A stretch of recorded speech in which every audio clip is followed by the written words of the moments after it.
C'est une ville qui fait partie du PNR Saint-Vaud. Donc j'habite à côté de la forêt de la Lare, ce qui m'a permis de bien découvrir la faune et la flore de la région. Et cela fait une quinzaine d'années que je pratique la macrophotographie. Donc la macrophotographie, c'est l'utilisation d'un objectif macro que j'adapte à mon appareil photo et qui grossit les objets grâce à une lentille, grâce à un verre. Et donc, en fonction de la manipulation de l'appareil, je peux agrandir les objets, enfin les sujets. Donc récemment, j'ai photographié, il y a des géraniums sauvages qui jusqu'à présent ont poussé le long des sentiers. Et dedans, vous avez des petites abeilles, par exemple, qui dorment dans ces géraniums sauvages. Et donc, j'ai pu les photographier, les agrandir. Et on va en voir quelques-uns tout à l'heure. Sinon, comment est-ce que je connais mieux les abeilles qu'avant? Parce que déjà, ça fait 15 ans que je pratique la macrophotographie. Mais en même temps, je participe aux sciences participatives. C'est-à-dire que je publie les photos sur le site iNaturalist. Et c'est là depuis 3 ans à peu près. Et donc, à force des échanges avec les passionnés, qui ne sont pas forcément des scientifiques, mais aussi avec des scientifiques, disons que je poste mes photos, il y a d'autres aussi qui en postent, plein de personnes en postent leurs photos sur ces sites. Et avec les échanges que nous avons, cela me permet excusez-moi, d'avoir plus d'identification, même de découvrir que j'ai photographié ceci ou cela. Donc d'avoir plus de connaissances. Et maintenant, je peux mettre un nom sur une abeille. Au lieu de dire que c'est une abeille, je peux dire que c'est un oncidium, une serre, je peux dire donner un nom sur une abeille que je vois dans le jardin. Même si ce n'est pas toujours facile de les identifier, c'est pas très facile. Et voilà. Sinon, bon, sur la plupart des photos, c'est moi qui les ai faites, mais il y a aussi quelques photographes qui ont participé à cette présentation. Voilà. Maintenant, on peut commencer. Donc, voilà, ça c'est la première page. Macrophotographie des proxys d'abeilles solitaires et sauvages de la Seine-Baume et de ses environs. Voilà, donc on commence par la Andrena albopontata. Donc c'est une andrène qui fait partie d'une des 6 familles d'abeilles solitaires qui existent en Europe et ailleurs, une 7e étant présente en Australie. Mais nous on va s'intéresser aux 6 familles. J'ai eu la chance ce jour-là, mon abeille, elle dormait sur le long du sentier. Donc j'ai eu tout le loisir de la photographier. Et donc elle fait partie des 1000 espèces d'abeilles en France qui existent. Et parce qu'il n'y a pas que l'abeille mellifère, il y a aussi les abeilles solitaires et sauvages. Et après, elle fait partie des 2000 espèces d'abeilles d'Europe et des 20 000 espèces d'abeilles dans le monde. Et j'ai mis une photo de paysage avec des fleurs, parce qu'actuellement, ça c'est une photo des années précédentes, mais actuellement, par exemple au Plan d'Ops, les fleurs sont en train de sortir. Et si vous montez au Plan d'Ops, par exemple, vous verrez des paysages comme ça, à côté de l'hôtellerie. Voilà. Là, c'est un dessin humoristique qui a été fait par Justina Kierat, montrant une abeille, mais représentant une abeille mellifère. Et au fait, parce que le grand public, et c'est normal, parce que nous pratiquons la macrophotographie, ce qui nous permet de voir. Et en plus, il faut observer des petits êtres qui sont tout petits. Donc, les personnes qui ne font pas de macrophotographie n'ont pas accès au monde qui nous entoure, dans la nature. Hein. Et donc, le grand public en général, il connaît que l'abeille mellifère. Et au fait, là, c'est un dessin humoristique qui représente la perception du public par rapport aux abeilles. C'est-à-dire, la personne qui a fait le dessin a mis que voici comment, à gauche, en haut à gauche, comment les fermiers pensent que nous sommes. Voici comment les enfants pensent voici comment les agriculteurs pensent, comment nous sommes, les sailles sont d'accord, ils ont raison. Voici comment le public pense comment nous sommes, et voici Google pense comment nous sommes représentés, alors qu'en réalité, nous sommes très diverses, nous avons beaucoup de... nous sommes très nombreuses dans notre diversité. Voilà, donc là les photos ont été prises dans un milieu forestier plutôt général, dans la forêt de la Lare, à Auriol, au Plan d'Aubes, à la Tourelle, Mazoc, Tourves, Saint-Finis, la Plaine des Morts aussi, parce que c'est pas beaucoup plus loin. Forêt de Gréasque, dans le 13, la Plaine sur le Voine aussi, la Ciotat, à l'Os 04, parce que je vais montrer quelques petites différences avec chez nous. La forêt de Bénave aussi dans le 05. Alors, donc ici, je répète, il y a près de 1000 espèces d'abeilles en France, 2000 en Europe et 20 000 dans le monde. Vous voyez bien là oui. Dans 90% des cas, les abeilles sauvages sont solitaires. Elles ne vivent pas dans un nid collectif et sont presque toutes solitaires. Elles ne forment pas de colonies, n'ont pas de reine et ne fabriquent pas de miel. Chaque femelle construit un nid, soit une galerie dans le sol, dans une tige creuse, un trou dans le bois, obturé dans la boue des feuilles, de la résine et des pétales. Elles collectent individuellement le pollen et le nectar pour leur descendance. Elles ne sont pas agressives, ça il faut le noter, parce qu'il y a beaucoup de gens qui ont peur des abeilles. Mais moi, par exemple, quand je vais à l'extérieur, je suis au milieu des abeilles. Nous tous, tous les photographes qui sont là, ils ne sont pas attaqués. C'est seulement si on va près d'une ruche, trop près d'une ruche, qu'on peut se faire attaquer par une abeille, mais sinon, dans la nature, non. Elles collectent, elles ne sont pas agressives, ils ne piquent pas les intrus pour défendre le miel des ruches. Leur présence est étroitement liée aux plantes présentes. Elles sont toutes fertiles, contrairement aux ouvrières des nids collectifs, c'est-à-dire les ruches, les nids collectifs. Alors, avant de naître, et ce qu'il faut savoir aussi, avant sa naissance, l'abeille qui est sous forme d'œuf, après le naître, sa vie sous la terre la durée de vie sous la terre est d'une année avant d'émerger. Puis après, quand elle naît, les femelles vivent à peu près de 2 à 6 semaines et les mâles peut-être une semaine et très peu de jours. C'est étendu sur très peu de jours, leur vie. Voilà. J'ai une question en tant que défense. Est-ce que les mâles sont plus nombreux que les femelles par rapport à leur durée de vie? Ça, je ne sais pas.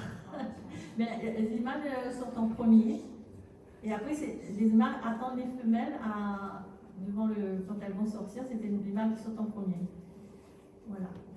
Alors là, ce sont les lieux c'est un exemple de lieux, c'est des milieux forestiers, c'est-à-dire le long des sentiers, dans les clairières. Enfin, c'est vrai que nous habitons autour du PNR Sainte-Baume, donc on est bien servi. Et donc on va le long des sentiers, on marche tranquillement et à mesure, on pratique la macrophotographie. On photographie ce qui nous plaît. Voilà. Là, c'est un photographe qui s'appelle Christian Bagnol qui m'a donné l'autorisation de montrer cette photo. C'est pour appuyer sur le fait que les abeilles font partie des écosystèmes.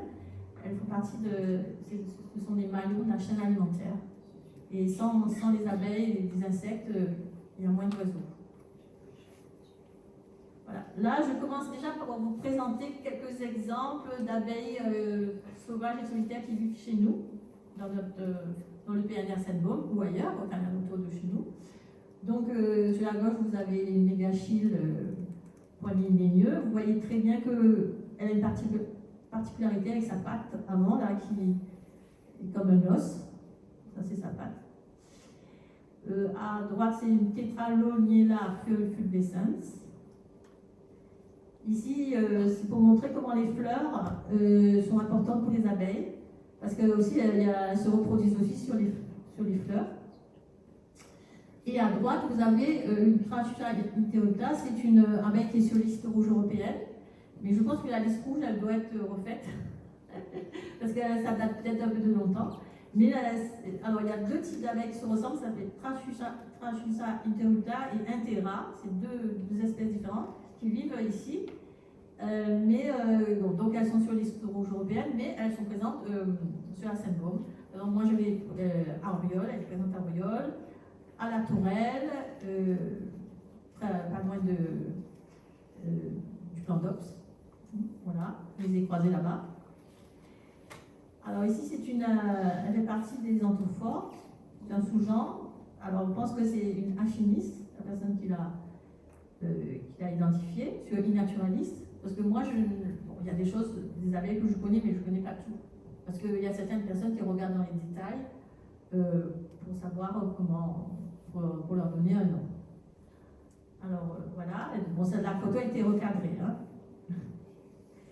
Alors là aussi, c'est deux exemples d'abeilles. Donc c'est aussi pour montrer, voilà, l'abeille qui dort dans les géraniums sauvages, les géraniums sanguinaires qui sont tout le long des sentiers ou chez vous-même. Et avec l'objectif macro, on peut la mettre en avant, on peut la mettre en évidence. Et à gauche aussi, les Dasypoda argentata. Il y a 10 ans, à Auriol, j'en avais photographié une, mais c'est le hasard des rencontres. Voilà, 10 ans après, j'en rencontre à Saint-Quinis. Et bon, j'ai eu de la chance parce qu'à une période donnée, à Saint-Quinis, on les rencontre. Voilà. Au mois de juin, donc bientôt, je vais y aller pour les rencontrer à nouveau. Alors, à droite, vous avez les Osmia cornuta, ce sont les osmies qui, au printemps, que l'on voit au printemps, parce qu'elles sont très très efficaces dans l'arboriculture. Et donc, elles sortent à des températures inférieures que les Apis mellifera, les abeilles mellifères, et donc elles sont connues pour être plus efficaces, parce qu'elles sortent peut-être. Par exemple, s'il fait froid, les autres abeilles ne vont pas sortir, elles ne vont pas polliniser. À gauche, vous avez une abeille coucou, qui est comme les oiseaux coucou, c'est-à-dire qu'elles vont pondre dans le nid des abeilles, et elles ont un hôte de prédilection. Elles ne vont pas chez une autre abeille, elles vont vraiment chez une abeille spécifique. Et donc, elle fait comme l'oiseau coucou, elle va pondre dans le nid d'une abeille spécifique.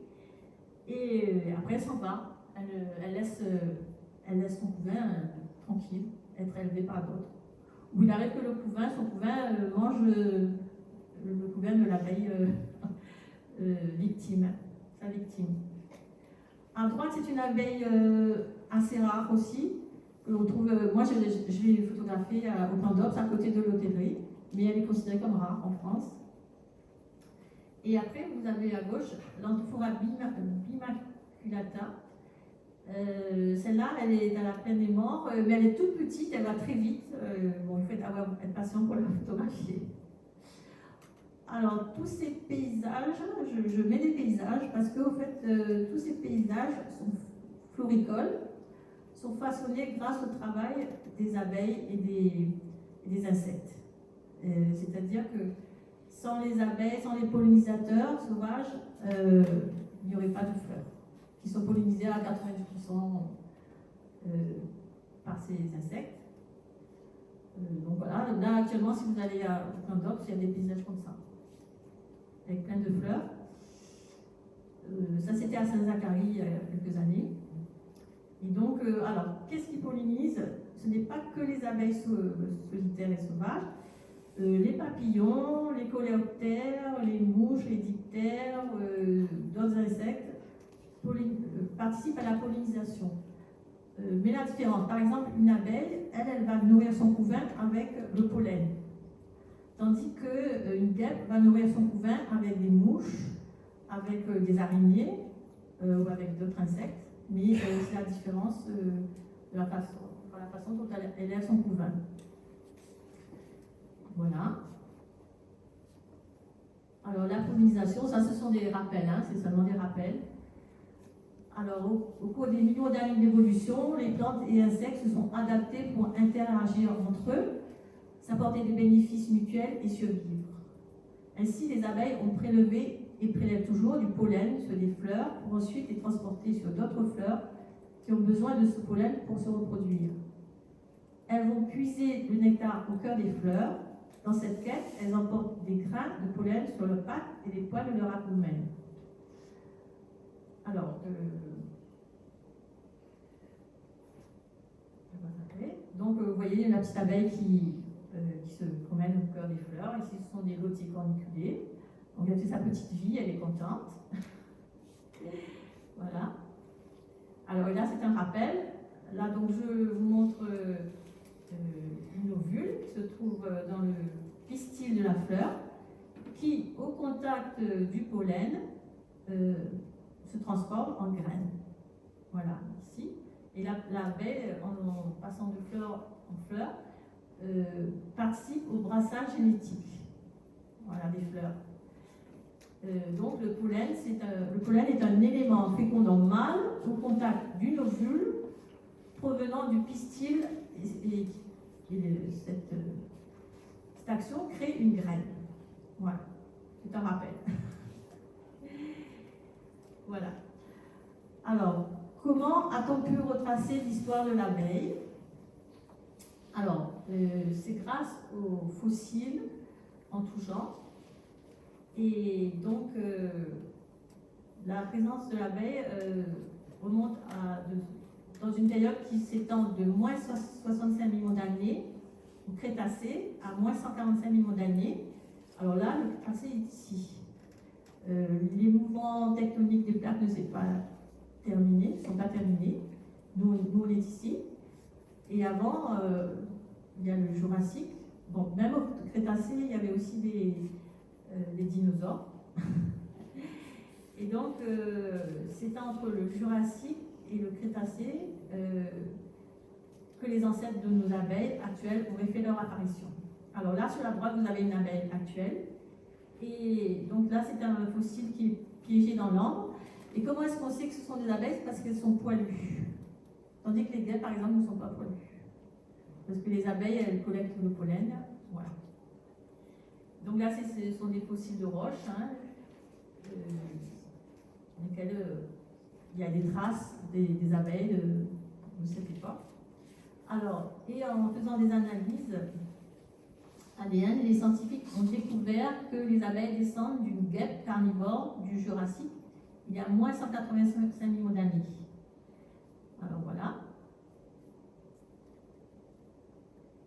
Alors, donc ça c'est un petit résumé. Elles sont apparues au Crétacé en coévolution avec les fleurs. Les abeilles attirées par le pollen ont développé des poils ramifiés pour mieux le récolter. Le plus vieux fossile d'abeille datant de 100 millions d'années confirme cette évolution.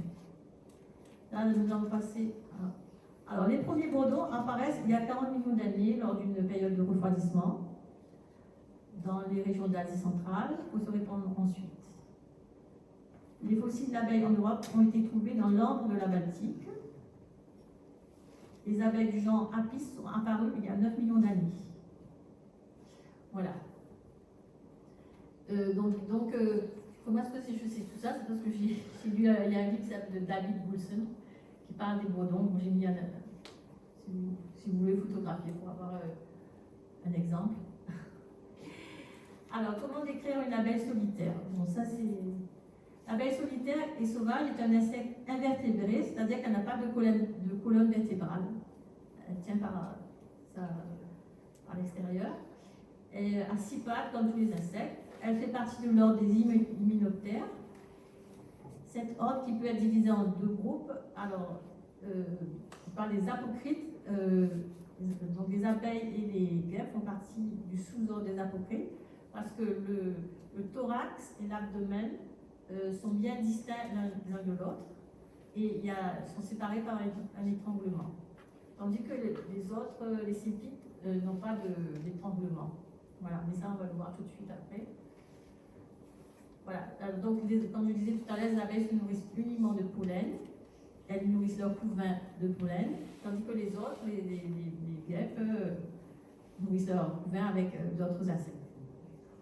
Alors là, c'est un exemple qui a été produit par la société Arthrophologia, qui est à Lyon et qui défend beaucoup les abeilles. Donc elle publie des affiches et que tout le public peut aller consulter et donc on peut regarder. Donc sur la droite vous avez une guêpe et à gauche une abeille sauvage. Alors là c'est une anatomie d'une abeille sauvage, on va la décrire rapidement. Donc vous avez la tête, le thorax, l'abdomen. Alors sur la tête vous avez des yeux qui sont latéraux, mais sur sa tête elle a des petits yeux aussi, des ocelles. Et grâce à ses yeux, l'abeille qui voit la lumière ultraviolet que nous ne voyons pas. Et par exemple, l'abeille, elle est attirée par, disons qu'elle ne voit pas de la même façon la lumière que nous. Elle voit, par exemple, les coquelicots qui sont rouges, elle les voit en noir. Et donc, après, elle est attirée par le bleu, le jaune et le blanc. Ça, je l'ai lu par hasard, mais je le mets là. Alors, après, vous avez les antennes qui sont aussi importantes parce que ça lui sert à mieux appréhender son environnement, de sentir le nectar des fleurs, donc qui les attire. Après, vous avez, elle a une langue. Donc, en fonction des familles, il y a 2 familles dont les abeilles ont des langues longues. Et ça, c'est important parce qu'en fonction de leur physique, il y a certaines abeilles qui peuvent polliniser certaines fleurs et pas d'autres. Donc, les abeilles qui ont la langue longue, elles font partie de la famille des apidées et des mégachiles. Après, les autres, elles ont des langues courtes. Après, il y a certaines qui ont des mandibules devant, parce que, par exemple, vous avez les mégachiles feuilles, elles vont aller couper des feuilles pour tapisser leur nid avec de feuilles pour leur couvain, et elles ont des mandibules devant qui leur servent à le faire. Ou encore, vous avez les osmicornus, les femelles qui ont des cornes devant pour pouvoir creuser leur nid. Voilà, elles ont des particularités, chacune d'entre elles. Voilà. Après, vous avez le thorax et l'abdomen ici. Elle a 6 pattes. Voilà. Elle a 2 paires d'ailes. L'abeille a 2 paires d'ailes. Et c'est ce qui vous permettra de la différencier des mouches. Parce que les mouches, elles ont une paire d'ailes. Voilà. Parfois, on ne les voit pas sur les photos qu'elle a 2 paires d'ailes, en fonction de la façon dont elle s'est posée. Mais enfin, bon. Voilà. Et alors, une abeille solitaire, elle a un rayon d'action de 200 mètres. C'est-à-dire qu'elle va aller polliniser des fleurs qui sont autour d'elle sur une distance de 200 mètres. Tandis qu'une abeille mellifère, elle a un rayon d'action de 3 km.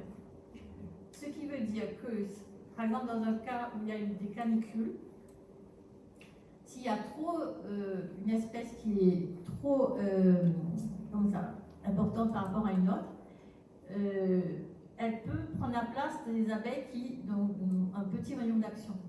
Parce qu'il y a moins de fleurs, par exemple. Ça, c'est un... Voilà. Après, vous avez...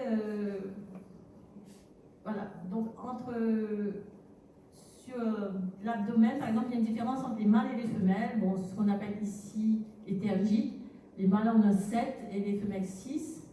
Au niveau des antennes, ce qu'on appelle... qui sont là, les articles antennaires, le mâle en a 13 et la femelle 12. Enfin, il y a des petits détails qui différencient. Qu'est-ce qu'on peut dire encore? Les femelles sont beaucoup plus poilues parce qu'elles récoltent le pollen, tandis que les mâles peu, parce qu'eux ils se nourrissent uniquement pour elles-mêmes. Voilà.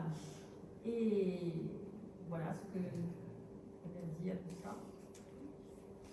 Voilà, ça c'est un exemple de guêpes qui font partie du sous-ordre des apocryphes, voilà, à droite. Et à gauche, vous avez la cynthie, qu'il y a sur Oriol, hein, c'est pas qu'Oriol, hein, un peu partout, hein, de la région. C'est l'exemple. Alors là, c'est seulement un rappel rapide, hein, c'est pas que je ne fais pas l'école, pour comprendre comment on les classe. Alors, la taxonomie sert à classer le vivant, organiser la diversité de la vie, y compris les insectes, dans un système hiérarchique cohérent. Voilà. Et donc, c'est un système de nomination des espèces qui utilise deux noms, genre et espèce, permettant ainsi une identification précise et universelle. Alors là, ce qui nous intéresse, c'est l'ordre, la famille, le genre et l'espèce. Voilà. Après, on va le voir tout de suite après. Alors,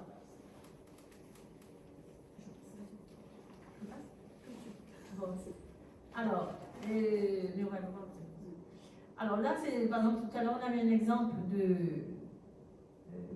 la différence entre une mouche et une abeille. Là, vous voyez, qu'est-ce que vous voyez là?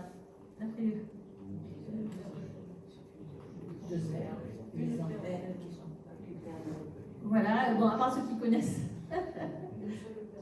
Voilà, une seule paire d'ailes, donc ça c'est un diptère, ce n'est pas une abeille. Et donc, c'est une abeille qui a imité l'apparence au fil des millions d'années.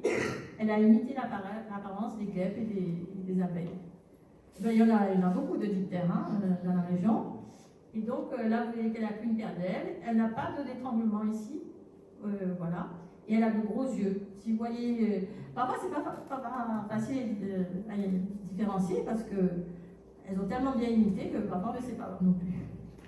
Donc, les abeilles ont deux paires d'ailes, contrairement aux diptères qui ont une paire d'ailes. Voilà. Et ça, celui-là, c'est un Chrysotoxum parmans de la Tourelle qui est pas loin, à côté de Saint-Zacharie. Et ce diptère, il est rare. Il est rare au niveau national. Voilà, ça aussi, c'est d'autres diptères aussi qui imitent.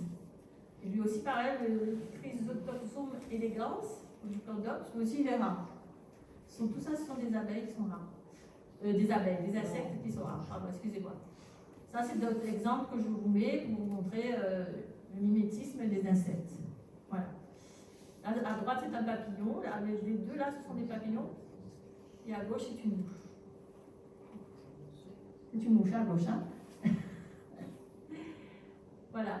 Donc, connaître les clés de détermination permet d'observer les détails de leur anatomie et ainsi de les reconnaître les unes par rapport aux autres. Ainsi, les scientifiques ont déterminé qu'il y a 6 familles et une famille et une 7e en Australie. Donc, toutes ces 6 familles, elles sont présentes à la Seine-Baume, en France, partout. Voilà, on va les voir après. Voilà, donc là, c'est seulement un exemple de classification. Je vais passer quand même assez vite. Là, c'est la scabieuse, ici, femelle, qui est une abeille assez présente, elle n'est pas rare, celle-ci. Et donc, comment est-ce qu'on la classe? Donc, à côté, là, vous avez des papillons, lépidoptères, de l'ordre des lépidoptères. Donc, elle ne fait pas partie des lépidoptères, ni des diptères, qui sont là, mais elle fait partie de l'ordre des hyménoptères, ici, et du sous-ordre des apocryphes, parce qu'elle a une taille de guêpe. Puis, elle fait partie de la famille des Apoidea, qui comprend toutes les abeilles. Donc là, vous avez les 6 familles, et parmi les 6 familles, elle fait partie de la famille des Halictidae. Et chaque famille comporte des genres, et dessous, c'est l'exemple de la Halictidae. Vous avez 6 genres ici, qui sont mis. Et nous, notre abeille fait partie du genre Halictus. Et ce genre Halictus, là ce sont des exemples parce qu'il y a peut-être d'autres abeilles, hein, j'en ai mis que 4. Mais dans notre région, là, moi je l'ai relevé, celle-là, donc Halictus scabiosae, la ligue de la scabieuse, que l'on peut croiser hein, si on se promène dans les sentiers. Halictus brunnescens, qui est courante aussi, elle est à la Cordops. Celle-là aussi, ça c'est en invention innaturaliste on me l'a identifiée, elle s'appelle Halictus patellatus. Et celle-là, Halictus quadracentus, qui est assez courante aussi. Enfin, celle-là, je l'ai croisée. Voilà. Alors, comment distinguer les familles les unes des autres? Alors, c'est des exemples. Hein. Par l'observation et l'étude de la nervation des ailes, ou par le mode de transport relatif à chaque famille. Les apidés et les mégachididae possèdent une langue qui est longue, contrairement aux autres abeilles solitaires. Alors là, ce sont des exemples que je vous donne. L'exemple de nervation d'ailes concernant les mégachides. Alors, c'est parce que là, il y a deux cellules. Voilà. voilà, qui sont là. Et donc les mégachiles, elles ont des cellules comme ça. Et on le voit sur la photo. Quand vous observez, si vous voyez qu'il y a deux cellules ici, là, ça veut dire que elles font partie de la famille des mégachiles. C'est une façon de pouvoir les reconnaître. Un des exemples.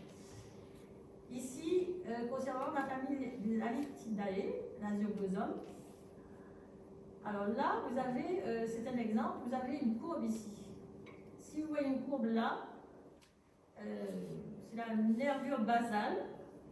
Donc, vous voyez une photo, bon, c'est sûr que c'est sur photo ou sur microscope. Voilà, vous voyez, elle a été agrandie la photo, et donc vous voyez bien qu'elle est courbée, là, ici. Donc, c'est un indice que vous indiquez que cette abeille fait partie de cette famille. Ici, les Andrenidae, elles ont 3 cellules cubitales ici, là. Voilà. Et donc ici, elles ont 3 cellules ici. Voilà. Là, vous voyez une Andrena esperia, photographiée à Riol. Voilà, qu'on voit au printemps. Ici, c'est les Colitidae, je n'ai pas d'exemple à vous donner, mais voilà, il y a des indications ici. Si vous voyez une petite secondaire un peu récurrente signeuse, voilà, c'est un indice. Pour la Pismifera, parfois c'est pas facile à identifier, on ne sait pas, on peut croire que c'est une andrène, parce que parfois elles se ressemblent. Et là, aux extrémités des ailes, vous avez une cellule qui est assez étirée et qui fait penser à une banane allongée.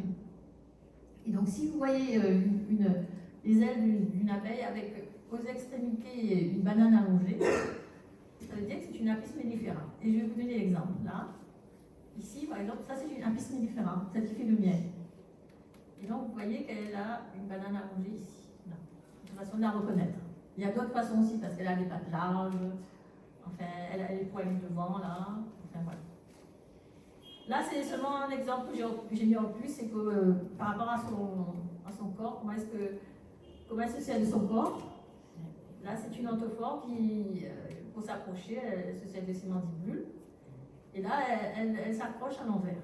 Elle dort à l'envers. C'est un petit exemple.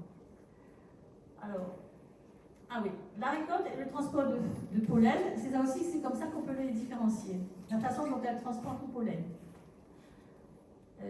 Donc, le transport diffère selon les familles. Là, vous voyez une Apis mellifera. Et voilà comment elle transporte le pollen. C'est-à-dire qu'elle le met en boule parce qu'elle mélange le nectar et le pollen ensemble. Et elle l'emmène à la ruche. Là, c'est encore des exemples. Voilà. Alors là, chez les Megachidae, chez les mégachiles, la famille des mégachiles, on peut savoir comment est-ce qu'elle transporte le pollen, c'est par la brosse ventrale qui se trouve dessous, sous l'abdomen. Voilà. Là, ce sont des exemples. Ça s'appelle la scopa. Hop. Et voilà comment elle transporte le pollen. Alors, chez les Alictidae, les Azooglos, bon, c'est une patte aussi. Voilà, vous voyez de la scabieuse. Voilà. Alors, chez les Andrenidae, là, c'est une photo que j'ai prise à peine des bords, mais parce que celle-là, on voit bien qu'elle a des poils sur les pattes. Là. C'est une Andrena pilipes, Andrène poilue.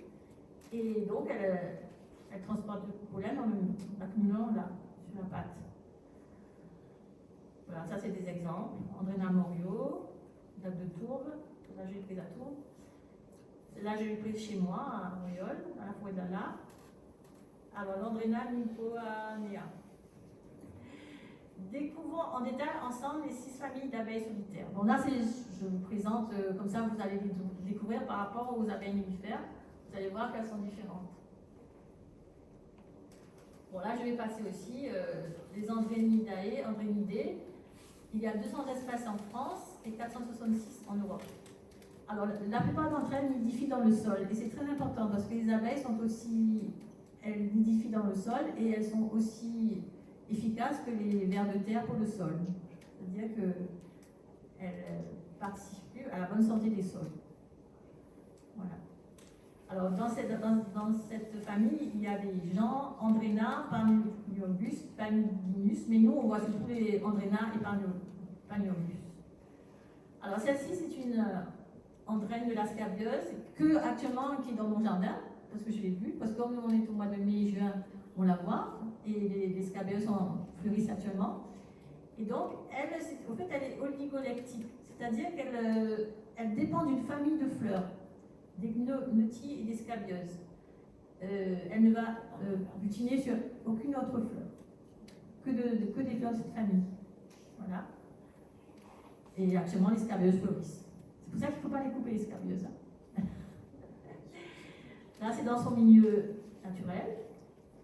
Après, là, c'est une Andrena limbata qui est assez rare. Je l'ai photographiée qu'une fois, que j'ai trouvée à Tours, au Carami. Et j'ai eu la chance de la photographier. Et depuis, je ne l'ai pas photographiée.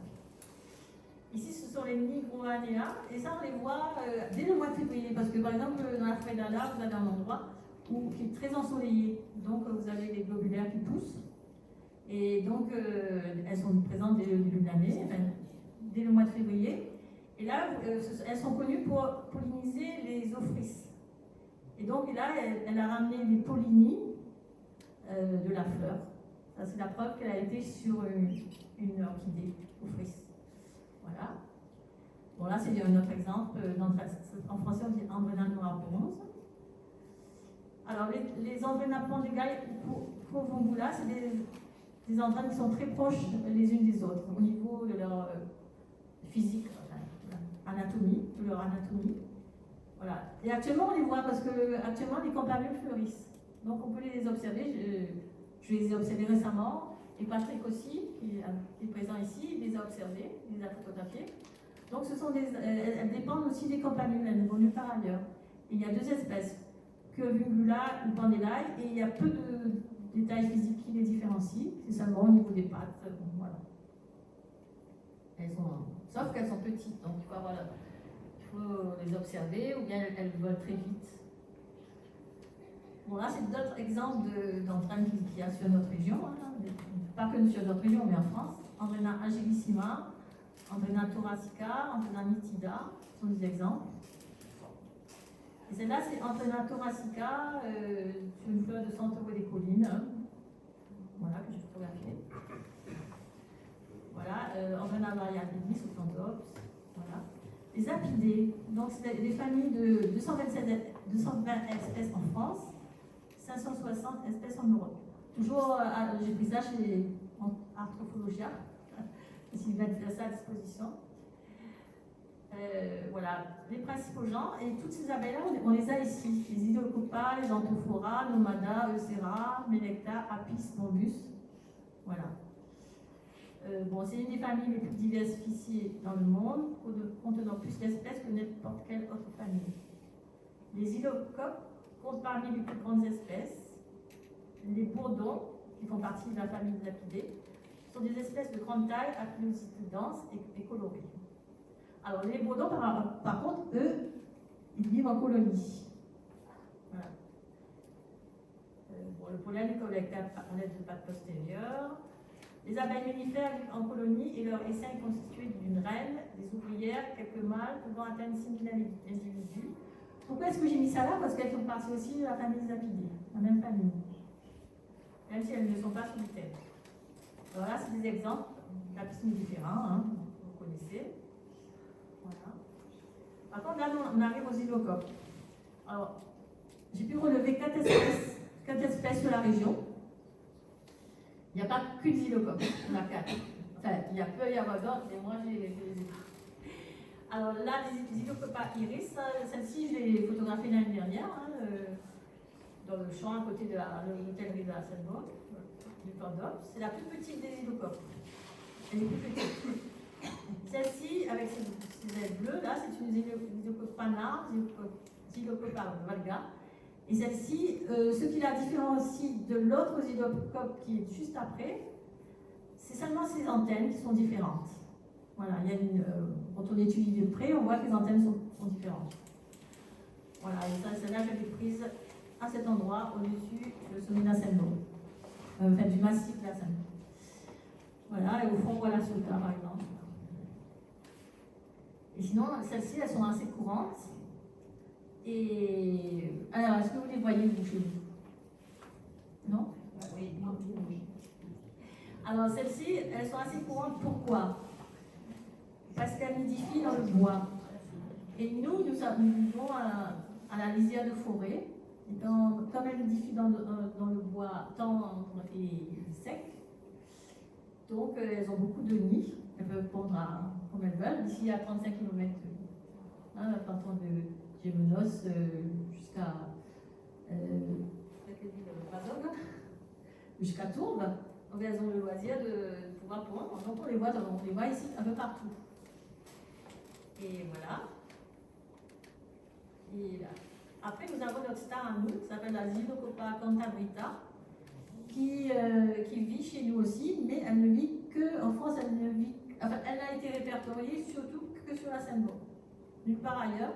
Mais elle va quand même jusqu'à Soliès Putas, parce que j'ai vu sur les naturalistes, qui étaient sur. Et donc là, c'est un mâle qui est autour du romarin. Et on peut la retrouver d'Oriol jusqu'à la Braste. Vous voyez où c'est la Braste?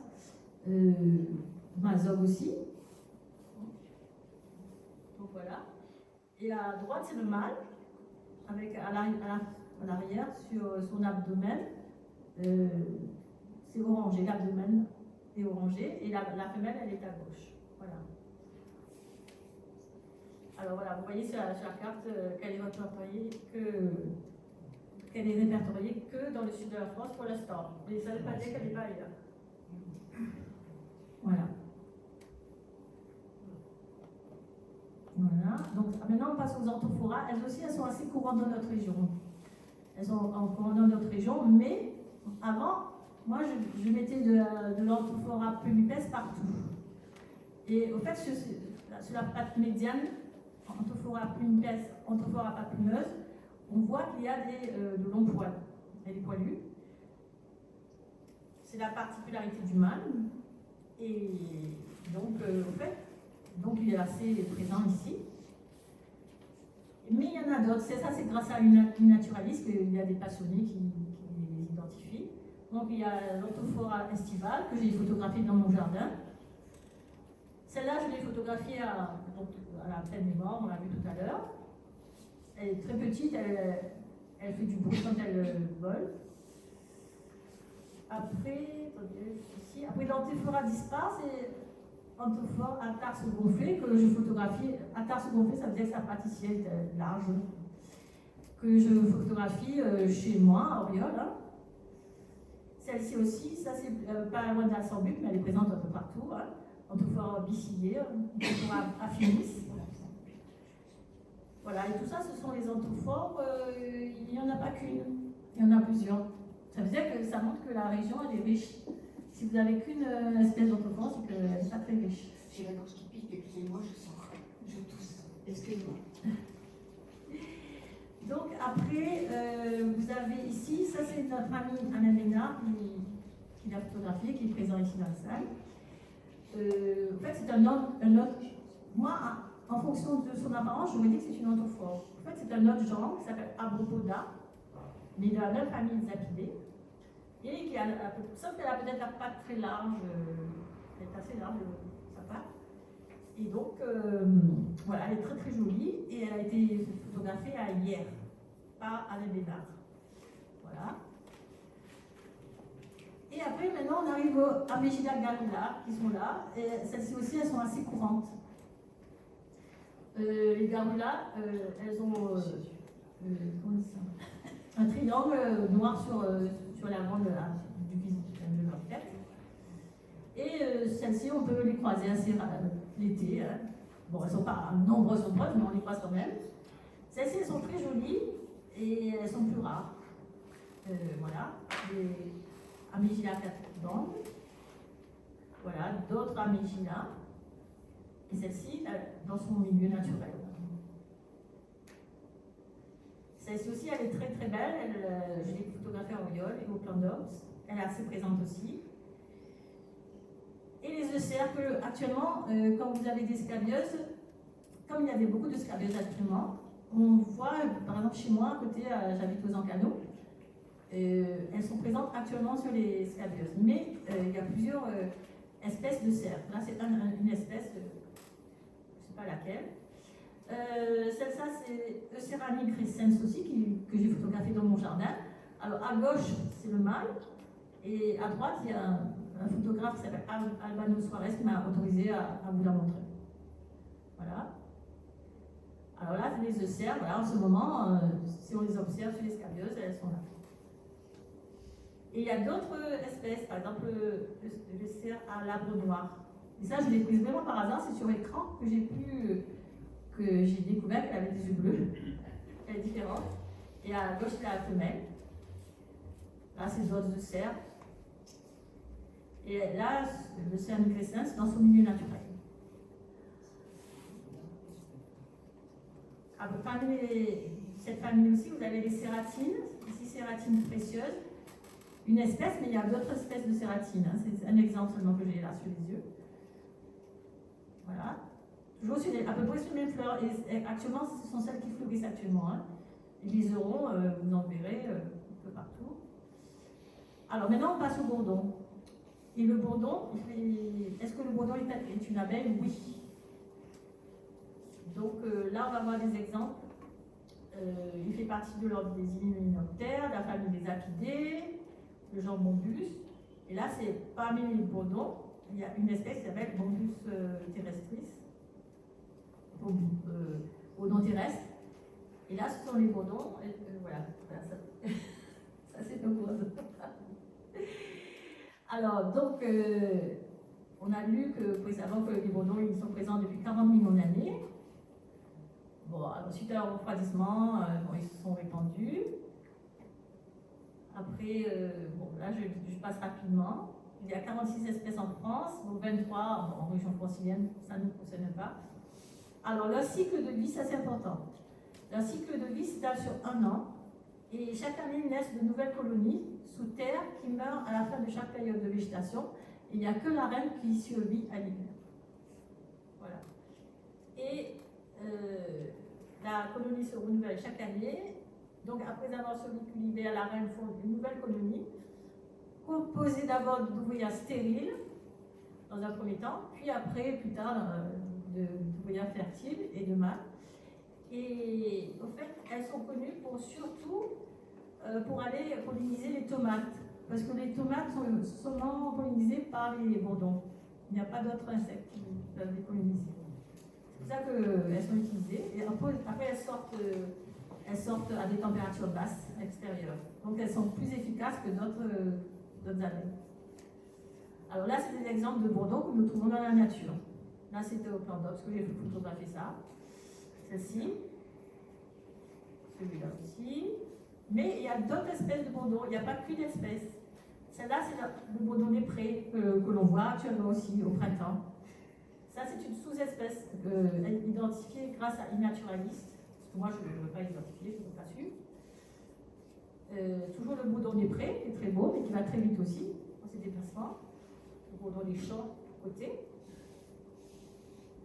Là, c'est une sous-espèce, ça s'appelle Bombus terrestris, sous-espèce Lusitanicus, qui est sur Orléans, mais ça veut dire que c'est une région riche, puisqu'elle comporte des sous-espèces aussi. Et ça aussi, moi, je ne savais pas ce que c'était, c'est quelqu'un qui l'a identifié en disant Bombus lucorum, bourdon un peu blanche. Celle-là, je l'ai photographiée au plan d'Ops, sous la grotte de Marie-Madeleine. Là, c'est le bourdon des friches. Toujours pareil, c'est des bourdons que l'on croise chez nous. Hein. Vous en avez chez nous, tout ça? Ben ça, on en a, c'est assez courant. Voilà, dans son milieu naturel. Et alors, pourquoi je fais un petit écart à l'os 04? Parce qu'on peut photographier des bourdons autour du lac au mois d'août, parce qu'il y a les épilogues, et on peut voir des petits bourdons comme ça, qui sont très jolis. Et ceux-là, on ne les a pas ici. Seulement pour vous dire qu'il y a aussi des bourdons ailleurs qui sont différents d'ici. Alors, ça s'appelle le bourdon de Sichel, ici, ou bourdon hirsute ici.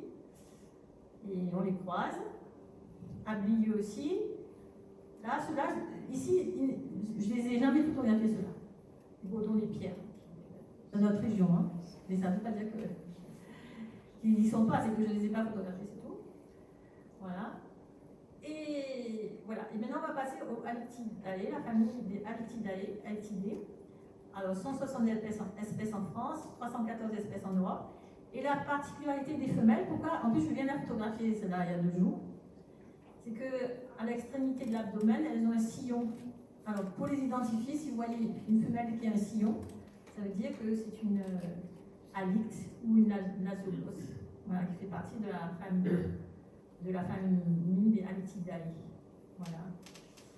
Alors, principaux genres, Halictus, Lasioglossum, Stricodes.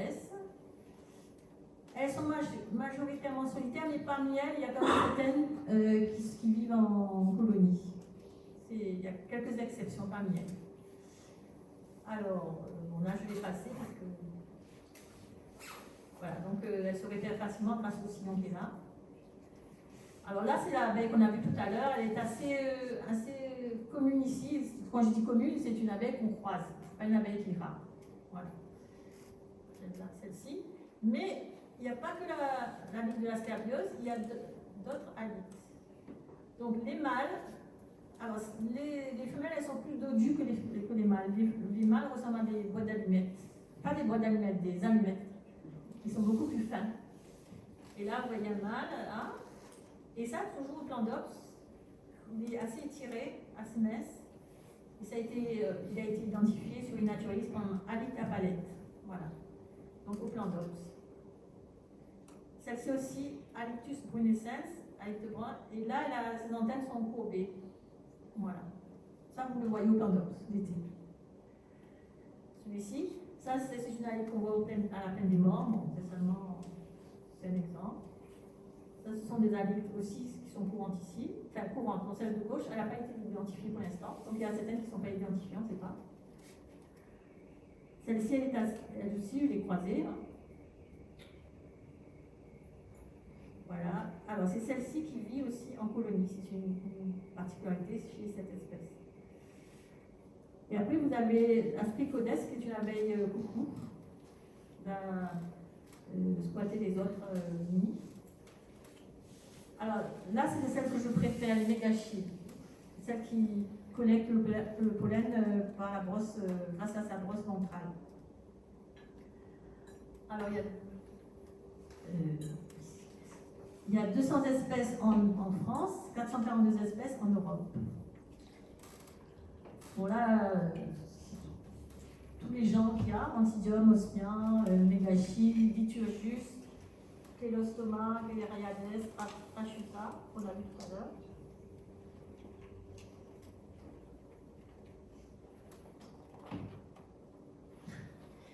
Alors, bon, ça je vais passer parce que sinon, on va aller...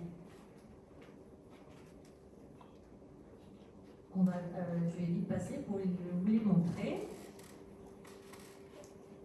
Alors là, c'est un exemple de Mégachide albisecta qui vit autour de la Méditerranée. Elle ne vit pas au-dessus. Elle ne vit pas au-dessus, donc c'est elle aussi. Hein, bon, moi, c'est par hasard que je l'ai photographiée. Mais en fait, c'est une abeille qui est chez nous, qui est assez courante, apparemment. Ça, c'est la même. Donc, où est-ce que je l'ai photographiée? Soit à Oriol, soit sur au plan d'Ops, voilà, ou à la tourelle, celle-ci à la tourelle, à droite. Et voilà, vous voyez que d'après la carte, qu'elle vit surtout autour de la Méditerranée, en France. Les Antidium manicatum, actuellement, on peut les observer aussi, maintenant. Antidicotonnière. Pourquoi l'antidicotonnière? Parce qu'elle gratte les poils des feuilles, qu'elle met en boule et qu'elle transporte sous son corps pour en faire revêtir son nid. Et ça, c'est le mâle qu'on peut voir. Sauf que ce sont des abeilles qui, les mâles, ils vont très très vite dans leur vol, des vols saccadés. En plus, parce qu'ils surveillent leur zone de prédilection ou bien sur les femelles. Et donc, pour les photographier, c'est très difficile. Il faut être patient et il faut les photographier, on peut seulement quand ils se posent. Voilà, ce sont les mâles et ça, ce sont les femelles. Et actuellement, j'en ai chez moi. Pour vous dire, j'en ai celle-ci, j'en ai dans mon jardin. Ça, c'est les Antidium florentinum aussi, elles sont assez courantes autour de chez nous. on les voit. Le mâle est à gauche, enfin le mâle à droite aussi, mais après. Donc là, c'est une femelle à gauche. Voilà. Après, vous avez celle-ci, les Rhodanthidium septendentatum. Et au fait, elle nidifie dans les escargots vides, les coquilles d'escargots vides, mais elles ne sont pas rares. Ce qui veut dire qu'il y a quand même beaucoup d'escargots vides pour les abriter. Et ça veut dire que le milieu est sain. Ça veut dire qu'il y a beaucoup d'espèces. Et elle vit autour de la Méditerranée. Alors celle-ci, on peut la voir quand même, si on fait attention, on l'observe, sauf qu'elle aussi, elle vole très très vite. Donc voilà. Là, c'est pour montrer dans quel milieu je les photographie d'une manière générale. Celle-ci, c'est la première fois que je l'ai photographiée l'année dernière, mais toujours pareil, au même endroit. Antidium loti, elle a des petits carrés, là. Au lieu d'avoir des bandes, elle a des carrés sur le dos. Voilà, dans son milieu naturel. Hop. Alors là aussi, ça c'est une autre, avec la famille des mégachis, c'est la Liturgus chrysmus. Et aussi, elle aussi, pourquoi elle est présente? Elle est un peu présente partout. Je l'ai vue à la tourelle, au Candops, à Oriol. C'est parce qu'elle nidifie dans le bois dur. Donc à l'extrémité, c'est orange. Et on peut, là, ça c'est une femelle. Et ça c'est le mâle. Voilà. Alors ça c'est les Trachusas inculta et aussi les Integra. Elles sont très proches l'une de l'autre. Il y a des espèces qui sont présentes sur la région, un peu partout. Elles sont pas rares ici. Elles sont très belles. Et celle-là est beaucoup plus petite en taille. Je ne sais pas, elle fait 8 cm. Hein. 8 mm, pardon, excusez-moi. 8 mm. Et donc, sauf aussi, elles vont très vite dans leur déplacement. Voilà. Et voilà, elles ne sont pas beaucoup répertoriées. Bon, hop. Je passe un petit peu. Alors là, c'est une autre mégachie, mais ça c'est aussi pour montrer que la fleur Echinops retro, elle est très belle et elle, en cas de canicule, c'est bien parce qu'elle fleurit au mois de juin. Donc si vous la mettez dans votre jardin, les abeilles les apprécient.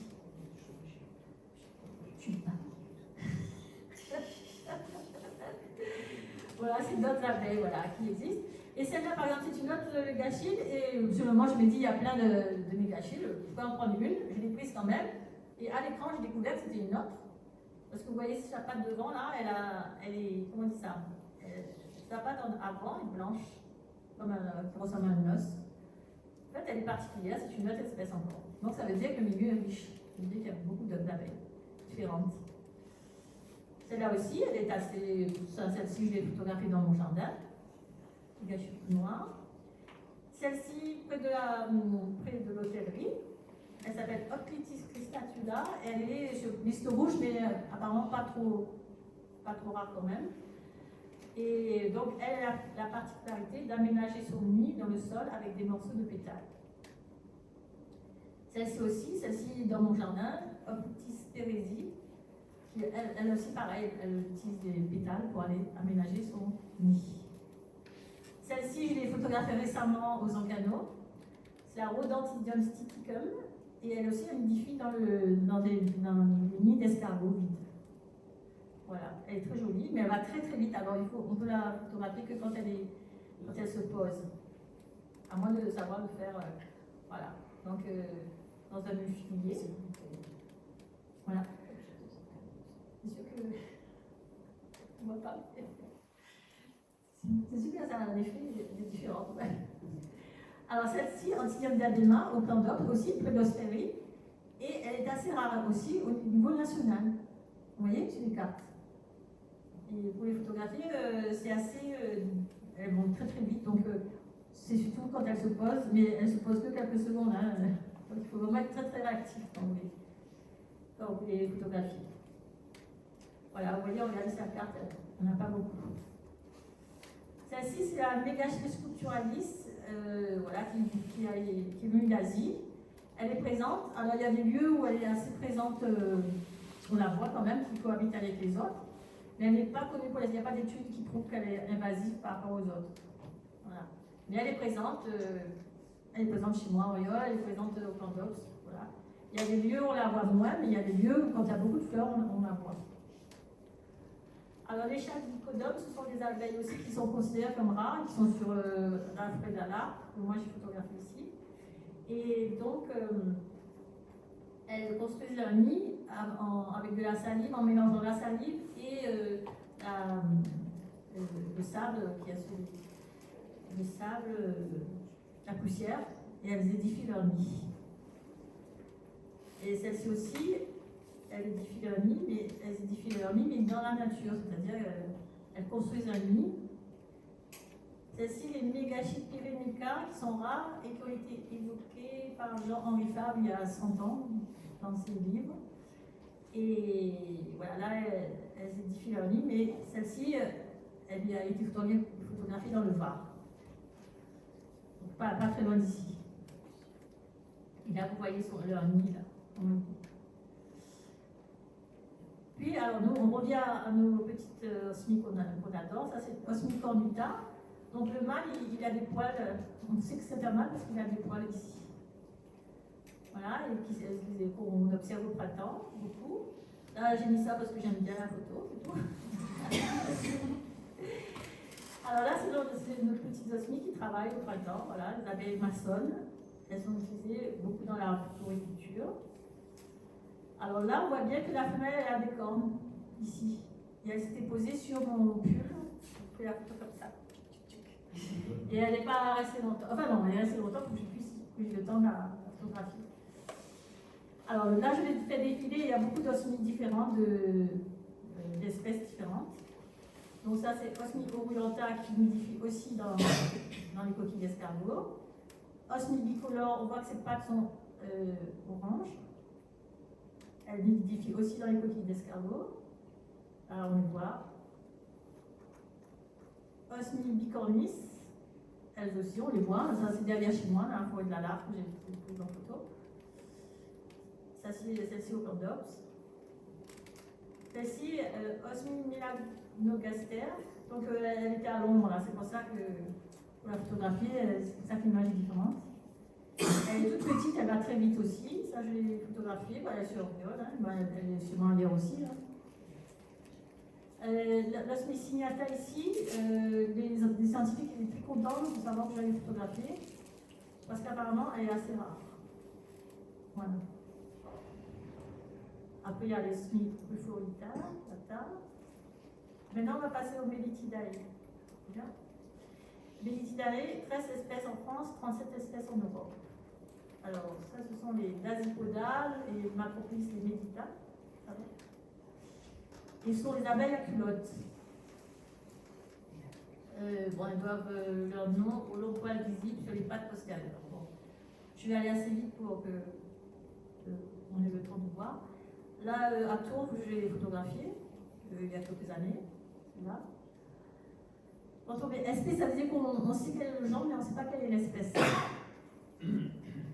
Et celle-ci à Sakinis, donc chaque année, autour du mois de juin, à une période donnée, je sais maintenant que je peux y aller et la retrouver. Voilà, ça c'est lié. Et après, vous avez la famille des colettes. 70 espèces en France, 146 espèces en Europe. Il y a eu ces colettes, mais certaines sont les îlets. Les îlets, elles sont très petites. Hein, c'est vraiment même photographiées en manuel, hein, parce qu'elles sont hyper petites. Elle possède une langue crochue, dépourvue de scopa, les Ilaeus, les toutes petites, elles récoltent le pollen, le nectar, mélangé dans leur jabot ici. Hein. Et après, les colettes, elles, qu'on voit dans nos jardins et tout ça, elles ont des poils sur les pattes postérieures. Ah oui, ça c'est particulier, elles aménagent leur nid dans le sol et recouvrent la paroi dans leurs cellules d'une membrane transparente appelant le cellophane. C'est particulier à ces espèces. Voilà, la colette du lierre, elle utilise exclusivement le lierre. Elle ne s'observe donc qu'à l'automne lors de la floraison de cette plante. Et elle nourrit son couvert uniquement avec le pollen du lierre, même si elle-même elle utilise notre fleur. Ça veut dire que s'il n'y a pas de lierre, elle ne naît pas. Alors là, c'est des Ilaeus, ilés en français. Et là, c'est la même abeille qui a été agrandie. Là, c'est une fleur d'ail, et c'est la même petite abeille, mais ça va, je l'ai photographiée en manuel. Ça veut dire que là, j'ai mis la fonction manuelle pour pouvoir avancer le plus possible. Là, c'est la même. Voilà, c'est l'idée. Là, ce sont des exemples, c'est pour ça que je passe. Et voilà la collecte du lierre. Là, c'est le mâle qui nourrit son couvain alors qu'elle dit d'autres fleurs. Là, c'est d'autres. Bon, là, je n'ai pas leur nom précis, mais c'est aussi des collectes qui sont assez courantes. Hein. Celle-ci à Tourves, près de Caramie, je l'ai photographiée. Voilà. Et celle-ci, elle est rare apparemment. Parce qu'aussitôt que j'ai posté, tout le monde m'a dit collecte IRM6. Hop, et vous voyez qu'elle est. J'ai des photographies dans la larme, mais apparemment, elle serait là. Alors, les guêpes coucou. Maintenant, on arrive aux guêpes coucou, ce qu'on en a vu tout à l'heure. Et alors, ce sont des abeilles kleptoparasites. Elles pondent dans le nid d'une autre abeille solitaire et n'élèvent pas leur couvain. Ce sont des abeilles solitaires qui ont adopté un mode de vie parasite. Leur couvain est nourri avec du pollen et non avec des petits insectes, comme c'est le cas chez les guêpes. Donc le régime alimentaire de leur larve reste végétarien, c'est pour cette raison qu'on les classe dans le groupe des abeilles. Alors elles sont dépourvues de pilosité et elles ont des couleurs vives. Elles ont gardé l'aspect morphologique des guêpes, certaines d'entre elles. Elles forment avec les abeilles récolteuses un groupe cohérent sur le plan morphologique et génétique. Voilà, donc ça, celle-là, je l'ai photographiée pas loin de la Sambuc. Hein. Mais ça ne veut pas dire qu'elle est aussi ailleurs. Hein. Là, c'était le hasard. Ici, ce sont des guêpes qu'on peut avoir un peu partout. Je suis à peine dans la forêt de la Seine-Baume. Celle-ci dans mon jardin aussi, mais ailleurs aussi, du côté de la Touraine, j'ai photographié. Isora Chupéa. Après, sur la gauche, il y a une style boom. Elle est toute petite, alors pour la photographier, je serai dedans, et elle va très vite aussi. Tout ça, ce sont toujours Chrysura Chupéa. Là, c'est la taxonomie d'une d'entre elles, la Chrysidae. Alors, ça, c'est une nomada aussi, qu'on trouve aussi partout. Enfin, pas partout, mais on en croise. Et c'est les Coelioxys aussi, pareil. Et elles, ce sont des abeilles. Hein. Celle-là, je les ai photographiées derrière la chapelle d'Oriol. Voilà. Et Nomada amata. Alors, la Nomada amata, elle parasite d'Andrena atrophiana. Voilà, que l'on a vu tout à l'heure. C'est la Nomada. Et ça, bon, je l'ai mis quand même parce qu'elle est très jolie. C'est une guêpe qui s'appelle Parnopes grandior et que j'ai photographiée à Tours, près du Caramie. Et au fait, elle parasite d'autres guêpes. Ce sont des Bendix, mais il y a d'autres Bendix aussi. Elles sont bleues, il y en a d'autres. Voilà, et voilà, elle a été répertoriée là. Et parfois, quand on voit sur une naturaliste, on voit que, par exemple, il n'y a que vous qui avez relevé un insecte dans notre région par rapport à la France entière. Ça peut arriver. Ça, c'est le Melecta luctuosa qui est assez aussi présente chez nous. Et elle parasite une anthophore. Elle fait partie de la famille des apidés. Alors là, c'est des zones Espicodes, là, qu'on a vu. Voilà, ça, je les ai prises près de l'église de Plandops. Et aussi, il y a aussi des parasites chez les bambus. Donc celui-là, il va parasiter les nids des bambus terrestris ou autres bambus. Alors, il y a les abeilles aussi solitaires qui sont féodées à une fleur ou à une famille de fleurs. Je vais quand même passer rapidement, mais c'est pour vous montrer que ces abeilles, si la fleur n'est pas présente, elles ne sont pas présentes. Voilà. Alors, elles sont oligolectiques quand elles sont spécialisées, quand elles vont sur une famille de fleurs. Monolectiques quand elles sont ultra spécialisées, c'est-à-dire qu'elles vont nulle part ailleurs. Et quand elles ne sont pas difficiles, elles sont polylectiques. Voilà. Alors celle-là, voilà, c'est un exemple. Et Et actuellement, vous avez des vipérines qui poussent. Alors, si vous regardez, sauf qu'elles sont toutes petites, elles vont peut-être 5 mm à 6 mm, pas plus. Autour des vipérines, vous voyez ces petites abeilles qui sont autour d'elles. Voilà. Hier, j'en ai vu une aussi, j'en ai photographié. Toujours la collecte du lierre qui dépend, le pollen du lierre, elle dépend du pollen du lierre pour son couvain. Voilà. Lierre. Et là, on l'a vu tout à l'heure, André de la scabieuse. Et aussi, on est là, là, dans son milieu. Mais il faut être patient hein, pour pouvoir l'observer. Je veux dire qu'il faut bien regarder quand même. Bon, celle-là, elle va sur la campanule, mais elle va aussi sur d'autres fleurs. Hein, mais j'ai mis parce que la photo me plaisait. Alors, celle-là, c'est pas moi qui ai fait la photo, c'est Dani des Landes qui m'a montré c'est la Macropis européa qui dépend de cette fleur qui s'appelle Lysimanichia lucaris. Voilà. Celle-ci, c'est l'andrène de la Briole qui dépend de l'andrène florea, mais il paraît que cette plante est assez dangereuse. Et bon, ça, c'est Sébastien Heim d'Alsace qui m'a autorisé à la montrer. Alors, le cycle de reproduction. Alors là, elles s'amusent au printemps, vous pouvez les observer, parfois sur des fleurs comme ça. Hop. Alors là, ce sont des osmies cornuta. Vous voyez que le mâle est plus petit que la femelle. Ça, c'est des autres abeilles. Alors, les 80% des abeilles solitaires sont terricoles. Bon, je vais quand même passer assez vite parce qu'on a encore 10 minutes. Les abeilles solitaires qui n'ont pas de nid sont les mâles. Quand elles dorment à l'extérieur, ça veut dire que ce sont des mâles. Parce que les femelles sont dans leur nid. Alors, c'est pour ça que les fleurs, il faut les protéger, les fleurs sauvages. Parce qu'elles servent de gîte et de couvert pour les abeilles sauvages. Alors là, par exemple, au printemps, c'est ça, dans les géraniums sanguins, vous voyez les mâles. Ici, c'est une fleur de lin. Et voilà. Ça, c'est par hasard. Sauf que là, il faut travailler en manuel parce qu'elle est toute petite avec l'appareil photo. Voilà, les œufs mâles qui dorment dans une mauve. Ça, c'est par hasard que je les ai croisés à Auriol, pas loin du stade.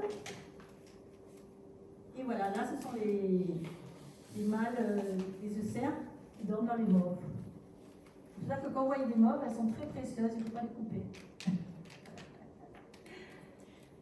Alors, et ça, voilà. Actuellement, on les voit les œufs sur les feuilles, parce que c'est la période où on les voit. Mais ça, c'était au mois d'avril, les années précédentes, ou même dans mon jardin, elles dormaient comme ça. Voilà, ça, c'est les mâles qui dorment ensemble, même sous la pluie. Voilà. Alors, les abeilles sont des animaux à sang froid. Leur température corporelle est directement liée à celle du milieu extérieur. Et de ce fait, elles dépendent de la température extérieure.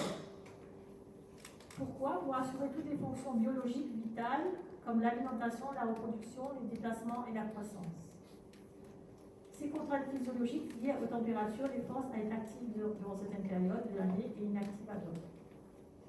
Le cycle de vie de certaines d'entre elles est synchronisé avec le printemps, lorsque les ressources alimentaires deviennent disponibles et les températures favorables. Et actuellement, on les voit, c'est maintenant, parce que chez nous, peut-être pas dans les autres régions, mais ici, vous avez vu qu'il y a quand même assez plu jusqu'à présent. Il n'y a que récemment maintenant qu'il fait beau. Et maintenant, on les observe. Alors là, c'est M. Pierre Palusso qui m'a autorisé à vous les montrer. C'est une mégachile coupeuse de feuilles qui a coupé ces feuilles de rosier et qui les emmène au nid pour les tapisser. Voilà. Et voilà comment est-ce qu'ils font. Les cigares. Et là, c'est M. Ricardo Goncalves qui m'a autorisé aussi à partager ses photos en montrant une abeille coupeuse de feuilles. voilà, qui a fait son nid. Et après, vous voyez à gauche, là, le nid. C'est pas le miel, mais le pollen. Alors, à gauche, une photo que j'ai faite moi, mais c'est le hasard, c'est une autre personne qui a fait, c'est Mélanie Prichat, qui a photographié un nid, d'Antidedium strigatum, voilà, avec de la résine. Et voilà l'abeille qui va chercher la résine. Alors là, ça a été décrit par Henri Fabre dans ses écrits, souvenirs entomologiques. Et c'est les Chalicodomes des hangars. Mais ça, je le mets quand même parce que c'est intéressant. Le photographe, c'est Arnaud Benz. Et voilà. Donc, c'est les mêmes que tout à l'heure qu'on a vu, les Megachine pyrenica. Sauf que là, c'est dans un hangar. Voilà. Hop, mais donc, ça a été vraiment décrit il y a déjà 100 ans. Là, c'est les Megachine parietina qu'il y a chez nous. Hein. Et voilà comment elles construisent un nid. Dans la nature, on les trouve comme ça. Là, c'est Patrick Serra qui est ici présent, qui a pris les photographies à Tourbe, dans la nature. Il les a trouvées dans la forêt. Voilà. Il est tombé dessus. Voilà. Hop. Là, c'est par hasard toujours à Tourbe aussi. Ça, c'est un nid de guêpe qu'on trouve dans la nature. Les abeilles solitaires assurent la bonne santé des sols. Comme les vers de terre, les abeilles solitaires jouent un rôle essentiel dans les écosystèmes. 80% d'entre elles sont terricoles. Elles creusent des galeries qui favorisent l'aération, l'infiltration de l'eau et la croissance des racines. Grâce à leur activité, les abeilles terricoles améliorent la structure du sol, augmentent sa capacité à retenir l'eau et sa fertilité. Il n'y a pas de tassement du sol. Un seul exemple de nid seulement que je vous mets. Hein. Ce que j'avais dit tout à l'heure, c'est qu'elle reste une année sous terre. Avant de naître, donc sous forme d'œuf, sous forme de larve, puis après sous forme de nef, et c'est seulement au bout d'une année qu'elles émergent. Voilà. Là, c'est seulement un exemple, hein. C'est un nid d'abeilles des sables, d'embrène, qui va profondément dans la terre avec des ramifications, et au bout, vous avez le couvain qui est au bout de chaque ramification. Voilà. Alors ça, c'est quand on va, par exemple, j'ai vu ça à plusieurs endroits, sur les pistes. Ici, c'est à Saint-Quinis, mais je suis allée aussi dans un autre endroit, où c'est ça, ce sont les halites qui vivent en colonie, mais c'est une reine qui, chaque année, elle pond 3 œufs, et elle agrandit son nid peu à peu. Donc là, c'est un nid qui est déjà assez développé avec plusieurs ouvrières. Elle pond des œufs et chaque fois, elle les multiplie par 3. 6, c'est ses ouvrières chaque année. Alors ça, c'est en observant hein, sur les sentiers, vous les voyez. Elles sont sur les sentiers. Et voilà, au début, comment elles sont mis. Et après, ils se développent petit à petit.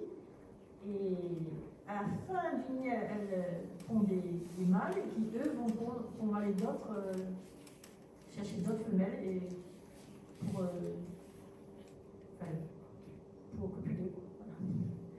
Voilà. Donc voilà, on peut les voir comme ça, c'est les nids qui débutent.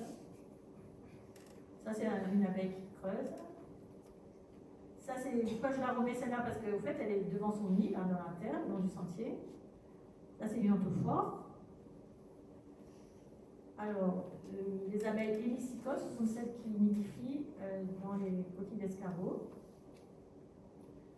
Voilà, hop, je vous montre assez rapidement. Voilà, c'est par exemple 4 abeilles qui nidifient dans les coquilles d'escargot.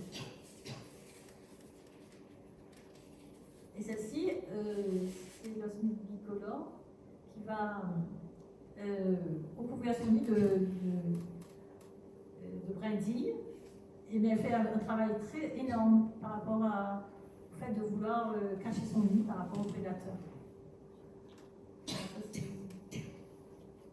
Celle-ci, bon, ça c'est le fait que le nid était vide, hein, mais seulement il venait regarder, inspecter si c'était possible de le prendre. Je sais pas. Alors là, c'est une osmicordita mâle.